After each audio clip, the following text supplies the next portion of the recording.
my friends, and today, by request, we are taking a look at the Age of the Primes Vortex. And yeah, I was very excited for this one. I very much was.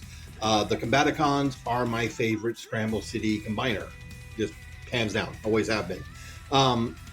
So this guy got delayed, and he was hung up in shipping for like a week. And then, like the day before I got him, I walked into Walmart and there was like 20 of him sitting there. So, yeah. Anyway, as you can see, we got a nice bit of artwork of him in his helicopter mode right there. Up here towards the top, we have him himself looking pretty good. Over here, we got that same image that we've gotten on all of them. And then over on this side, we have our artwork of Bruticus. And this does kind of confirm that this will be the first cartoon-colored Bruticus released in the line, which is kind of cool. Now, me personally, I've always been more of a fan of his toy colors with the silver chest, but this is really cool to sort of help have it stand out and differentiate from everything that's come before. Also, if you look right here, his foot definitely looks like it is made out of part of Brawl. So yeah, I'm very excited to see how this one plays out in the long run. Then on the back of the box, you have your usual product shots, this, that, and goodbye. Yeah. Okay. So let's take a quick look here in the packaging. He comes packaged like this, but with his propeller off onto the side. You can see mine do sort of bow down a little bit, but that works as far as I'm concerned. In the little paper baggie, we do get his gun right there. Like most modern guns, it does have hollow bits. Never been a fan of that, but you know, is what it is. Then we have his two sidearms. And these are, of course, the cartoon version sidearms. They're not the little Gatling guns that the original had.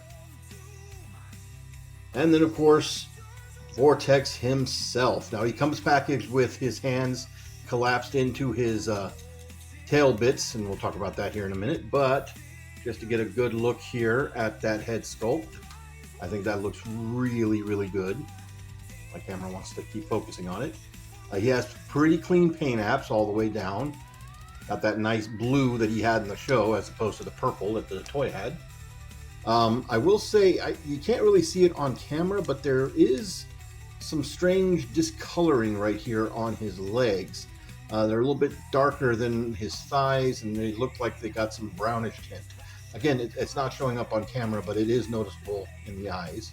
They did do his show accurate all black leg fronts there. There's his feet. There he is from the side. There he is from the back. And yeah. So a lot has been made about these things. So these are, of course, the back tail bits of his helicopter. And they just sort of accordion back like this. And they do, this centerpiece does sort of thoop into place right there. And I've seen a lot of other reviewers are like, yeah, it's okay, but you know, it works. I forgive it. I don't forgive it. I think this is bad. I'm sorry. This to me is not good. I feel like there could have been something else done here. What that is, I don't know. But I feel like that's just not good. It's awkward. It's clumsy. It makes his hands look all weird because, you know, they have to have that cutout for fitting in there. But that's legit my only nitpick. The rest of this is amazing. So the head is on a ball joint.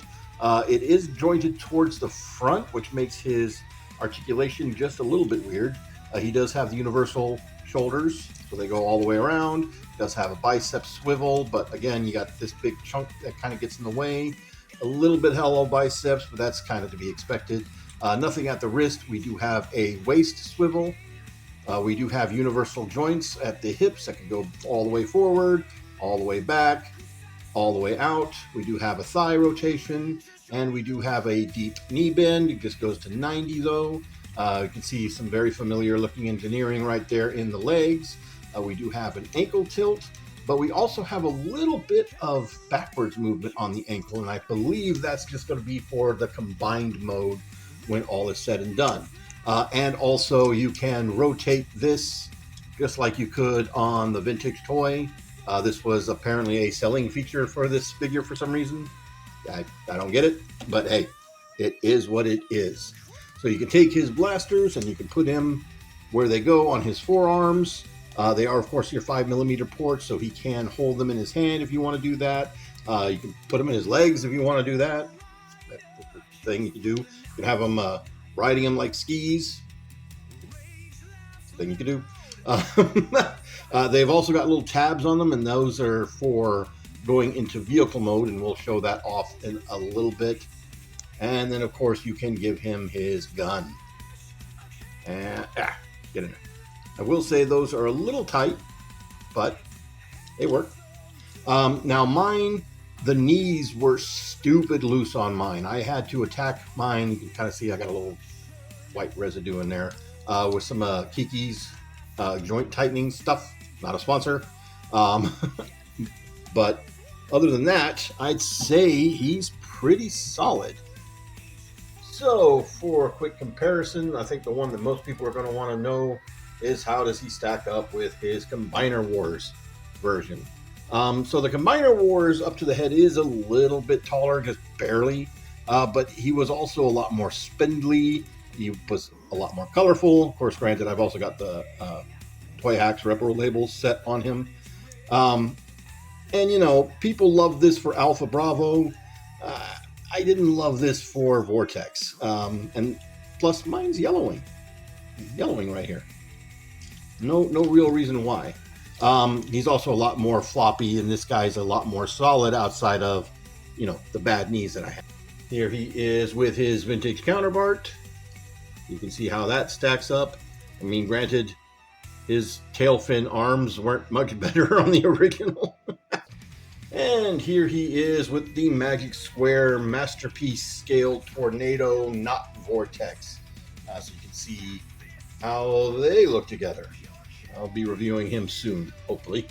All right, so for transformation, this guy is fairly similar to his G1 toy counterpart, with the exception of instead of rotating around, his legs collapse in, much like his Combiner Wars counterparts. So we'll go ahead and pull all the guns off. And then close up his feet, which I kind of already did, sorry. We'll go ahead and collapse his arms into his tail fin pieces, just like so. We'll rotate the head around, and then right in here, you see these two little tabs. Pull on those. That pulls down a face cover, so you can kind of pretend like his exposed head is not an exposed robot head. Anyway, so you're going to take his tail fins, or his arms. You want to rotate them up like this, and then, well, actually, you want to rotate these out of the way first. Rotate those out of the way first. But then rotate this up like this, and then just sort of fold it up into the body, just like that on both sides. Then we will sandwich these together. You want to flip this out, and this sort of tabs in here to the side as well. And then his little tail fin right here, you just sort of rotate until it flips into place. Then for his legs, you want to go ahead and pop these together. Come down under here, pull this whole thing out. And much like all the Combiner Wars and so many of the other combiners since, just accordion these up into place and snap that in. Close that up.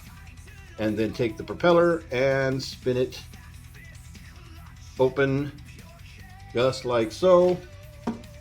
And there you have Vortex in his alt mode. And yeah, he looks like Vortex, but obviously he looks like Vortex did in a lot of shots in the cartoon. I will say that. But he definitely doesn't have that realistic helicopter, and he's got, you know, gaps here, an obvious head that's not obviously a head sitting back here.